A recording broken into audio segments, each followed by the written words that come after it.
आप किसी की आईटी सेल में काम करो, वो आपके लिए ज्यादा अच्छा रहेगा। तो हम कोई भी काम शुरू करने से पहले इसको प्रे करते हैं कि भैया, फिर वो सिटी एडमिनिस्ट्रेशन की बात करता है, इतनी शानदार बात करता है वो सिटी एडमिनिस्ट्रेशन की मेगास्थनीज। इसका जो सबसे प्यारा गेम है ना, वो है एक्सक्यूज, बहाना। बारिश हो रही है, होने दे। साउथ किंगडम्स बहुत रिच हैं, पैसा बहुत है उनके पास। स्लेव मतलब जिसके पास तीन में से कोई पावर नहीं है। तुम्हारा जो नेचर ऑफ जॉब है वो आंसरेबल है गवर्नमेंट को। दुनिया में एक बड़ा प्यारा वर्ड है रैशनलिज्म। अगर एजुकेशन इस पे बेस्ड नहीं है तो वो एजुकेशन बेकार है, मतलब खत्म। एजुकेशन रैशनलिज्म पे बेस्ड होनी चाहिए, ह्यूमनिज्म और रैशनलिज्म। प्री मॉडर्न वर्ल्ड में ऐसा नहीं था, वहां एजुकेशन रिलीजन पे बेस्ड थी। मॉडर्न वर्ल्ड की जो एजुकेशन है उसमें दो फीचर्स हैं, एक ह्यूमनिज्म, एक रैशनलिज्म। अब ईरान इजराइल का वॉर चल रहा है, ठीक है। अगर आप उसे हिंदू की नजर से देखोगे या मुसलमान की नजर से देखोगे तो आपका नजर ही खराब है। तो फिर समझ लो आपकी नजर खराब है, आप ये तैयारी छोड़ दो, आप इस तैयारी के लिए बने नहीं हो। आप किसी की आईटी सेल में काम करो, वो आपके लिए ज्यादा अच्छा रहेगा।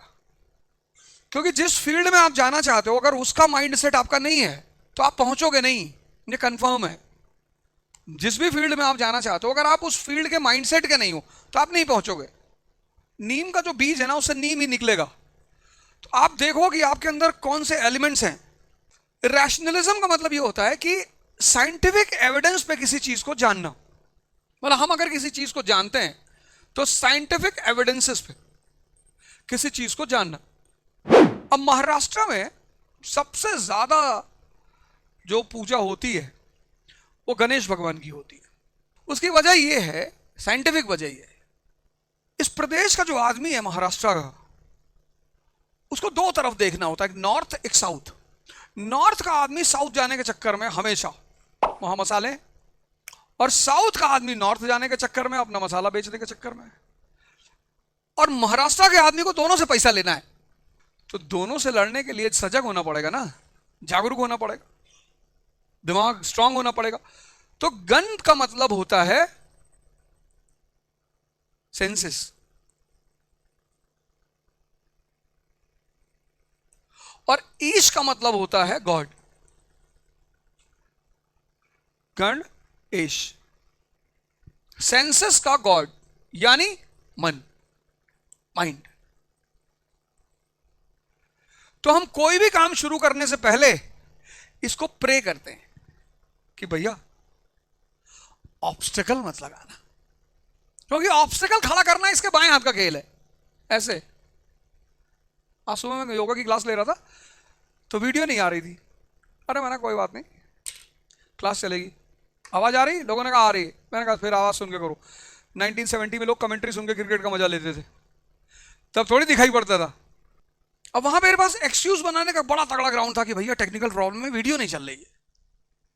इसका जो सबसे प्यारा गेम है ना, वो है एक्सक्यूज, बहाना। बारिश हो रही है, होने दे। इसका सबसे प्यारा जो खेल है वो है बहाना, कि आज वेडनेसडे है। अबे तो कोई बात नहीं, मतलब बहाना बनाने का ये मास्टर है।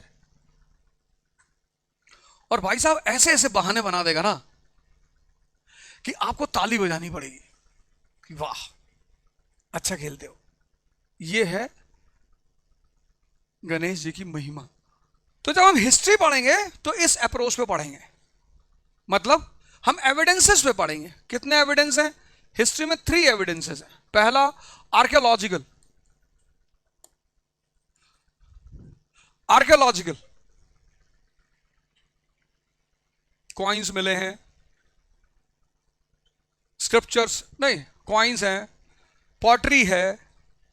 जितनी भी चीजें डिगिंग में आर्कियोलॉजी से प्राप्त हुई हैं वो हमारे लिए पहला एविडेंस है। जब हम स्टोन एज पढ़ेंगे तो हमारे पास सिर्फ यही एक एविडेंस होगा बस। This is the limitation of stone age.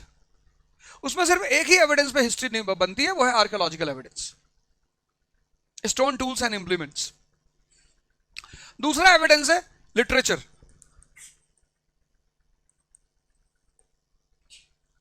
Literature ये दूसरा एविडेंस है।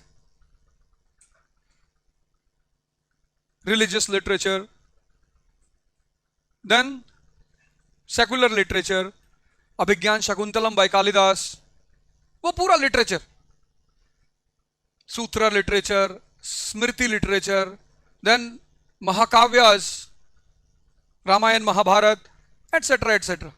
और तीसरा एविडेंस है foreign accounts. Foreign accounts, Megasthenes किसके कोर्ट में है? चंद्रगुप्त मौर्य के कोर्ट में।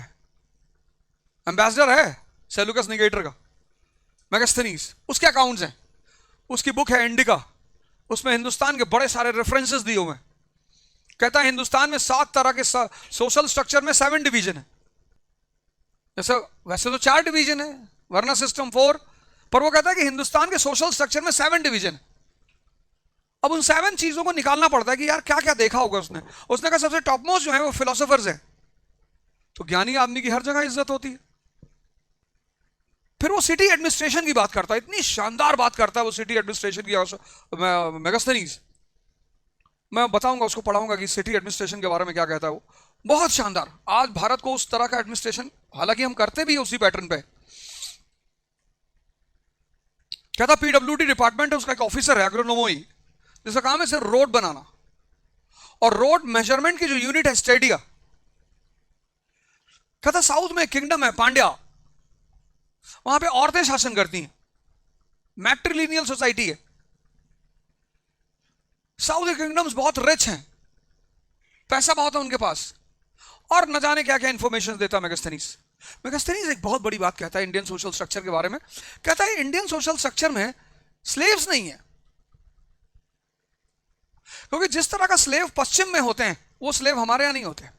और हर वो आदमी स्लेव है, याद रखना, ये बहुत छोटी बात मैं बड़ी मजाक में कहने जा रहा हूं। स्लेव मतलब क्या? तुम भी स्लेव हो सकते हो। स्लेव मतलब जिसके पास 3 में से कोई पावर नहीं है। 3 तरह की पावर होती है, और जिनके पास 3 पावरों में से कोई पावर नहीं है। पहली पावर है नॉलेज, पावर है, ये डिग्री लिए बैठे हो, तुम्हारे पास पावर थोड़ी है, तुम तो सैटेलाइट की तरह हो इस वक्त, तुम इतना बढ़ के सन नहीं बन पाए। तो पहली पावर नॉलेज की है, दूसरी पावर वॉर की है, और तीसरी पावर मनी की है। अगर इन तीनों में से कोई नहीं है तुम्हारे पास, तो तुम भी स्लेव हो, क्योंकि तुम भी किसी पे डिपेंडेंट हो।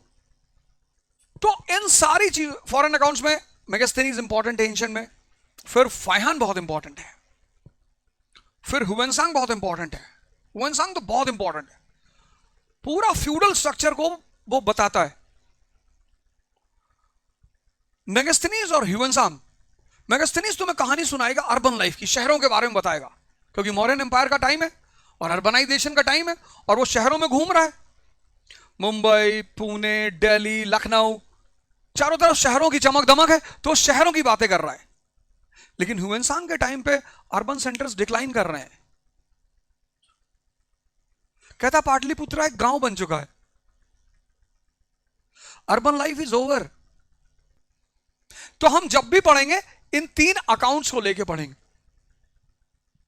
जहां भी हिस्ट्री के पास ये 3 एविडेंसेस नहीं होता, तो पता वो क्या करती है?